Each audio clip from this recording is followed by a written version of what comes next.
Beginning in early medieval times, glorious stained glass windows have inspired congregations in the great Gothic cathedrals of Europe.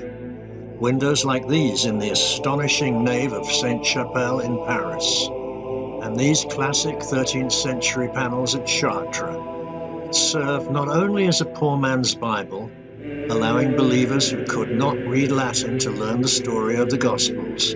but also as man's message to the Creator, praise of the Lord, a sublime symphony of colour worthy of God's world, illuminating their cathedrals with multicoloured light as if projected from heaven itself. Unfortunately, the same properties that give glass its qualities of beautiful translucency also mean that it is brittle and very easily broken. This has made glass a prime target for vandals, with stained glass being especially vulnerable because places of worship are generally not occupied at night and, regrettably, may fall victim to ideological prejudice or even racial hatred. Hi, this is John from Artistry and Glass with important information for custodians of religious buildings. We've been restoring damaged stained glass since 1986, and we've made this video to help you understand the various types of art glass present in your buildings, the range of replacement costs, recommendations for maintenance and preservation, and what to do in the unfortunate event of vandalism, fire, or other disaster. Religious buildings in Tucson and the US incorporate at least 6 types of art glass products. Regular leaded stained glass is the most common, with pieces of colored glass fabricated in H-shaped lead or zinc channel called cane, in traditional windows like this 1910 era panel, or in more modern styles like this on the right. Painting on glass is used to render details, primarily faces, hands and feet,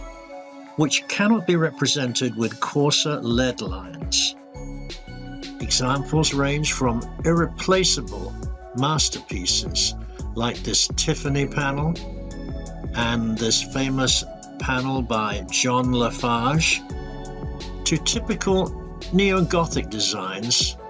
common in older Tucson churches. Copper foil, sometimes called Tiffany style because it was invented by Louis Comfort Tiffany,